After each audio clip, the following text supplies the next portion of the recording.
Morning, welcome to Morning Mean. So here's what's on my mind this morning. I'm just sitting here waiting for a store to open up because I need to buy some mailers for my books that I'll be sending out to some people. So while I'm sitting here, I thought, what can I ponder for a bit?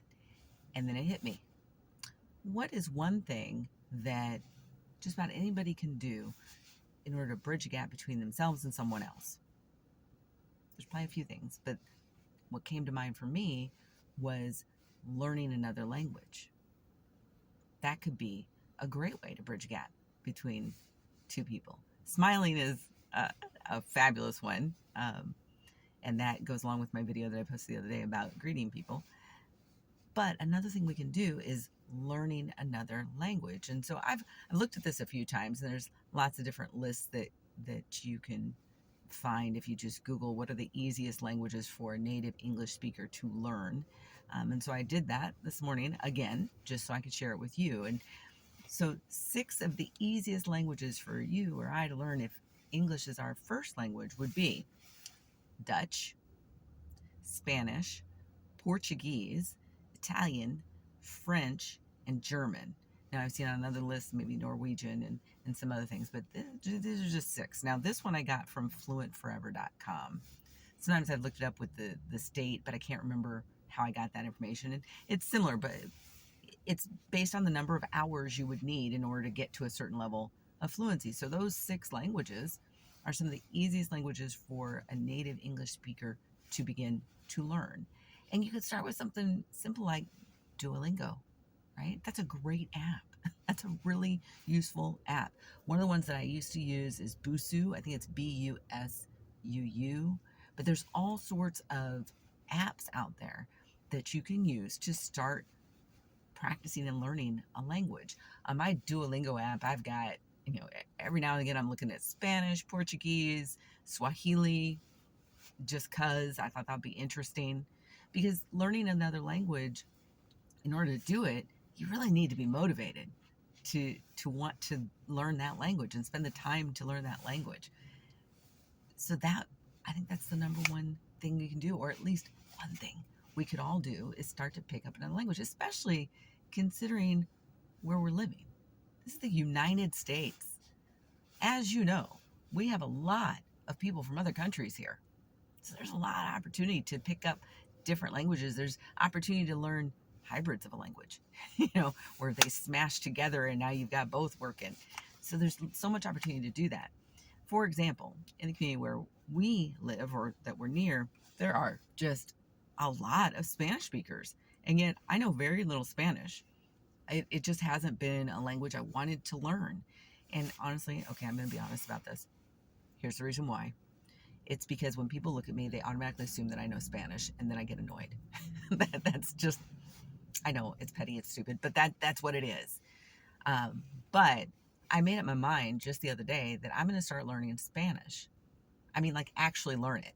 I've dabbled in it, but I'm going to actually start learning Spanish because I'm surrounded by a lot of Spanish speakers.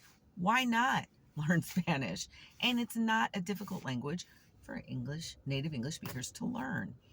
There's a lot of similarities in terms of common words. The pronunciation isn't that difficult. I always liked it because you could, I can look at Spanish and read it and be like, oh, I kind of got that. So for example, story time.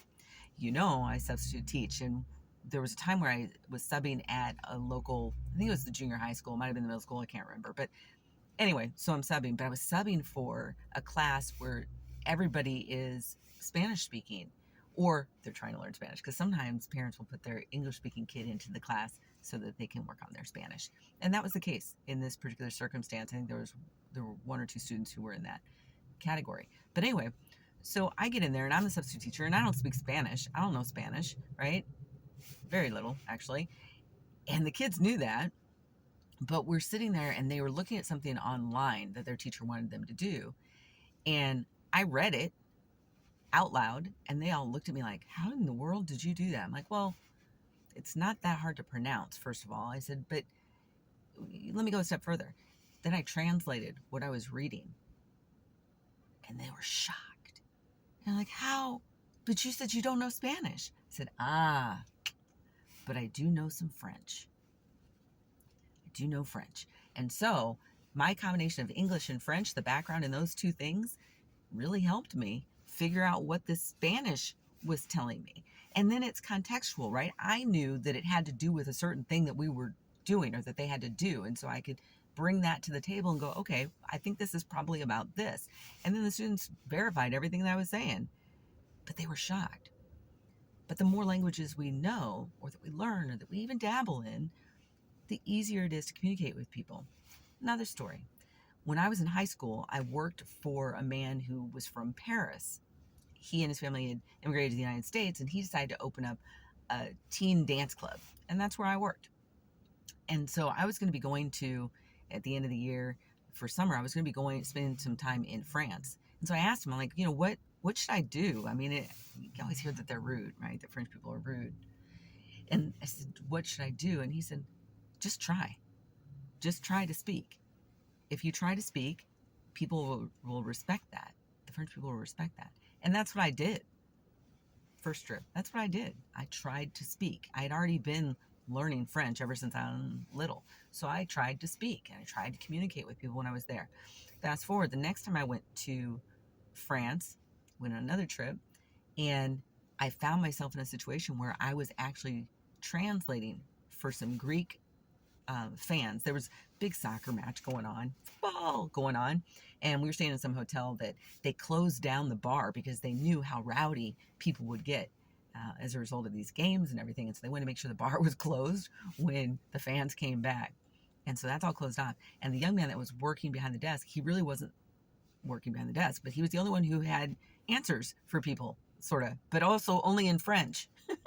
So I came behind the counter to try and help, and ended up interpreting between the Greek people, fans, and this French guy, because they knew English, right? So I'm going back and forth and explaining what they wanted or needed, and it wasn't perfect. I didn't do it perfectly, but I was able to be the bridge between these two people, these two groups, and it was phenomenal. It was awesome. So I say this to say, go. If you're not looking at learning another language, why not? It can be a lot of fun to do it. Yeah, it can be intimidating. I get intimidated now when I'm trying to speak French because I lost a lot of my ability to speak French. And so I've been working on that for the last couple of years, processing. And it's like how you learn English. You learn it very naturally as a kid. And so that's the approach I'm using now, and have been for a few years now with my French. It's about acquisition, acquiring it naturally versus a lot of book learning and things like that. And the other thing that's interesting is that before, I'm on the flip side of this, when I was coming up, I could speak more French and I didn't read as much. I could do my technical, conjugate my verbs and all that stuff because I was taking it in school too. But I was comfortable speaking, more comfortable speaking then than I have been for years. So I'm on the flip now. Now I can read quite a bit of French and say, okay, that's what this means. But I'm not as comfortable speaking anymore. And so that's where the work is. So all I say is try it. Just try it. Pick a language and try it. You can pick one of the easier ones that's for native English speakers, or you can just dive right in and pick a more challenging one. Why not? Mandarin Chinese, ooh, yeah, that's a doozy. Try that one. Try that one. I knew some kids years ago, some twins that they decided they wanted to learn Chinese, and they decided that when they were really young, and they found themselves a Chinese speaking woman to teach them Chinese.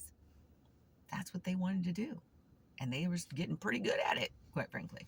So go out there, pick up another language. That's my 2 cents. See ya.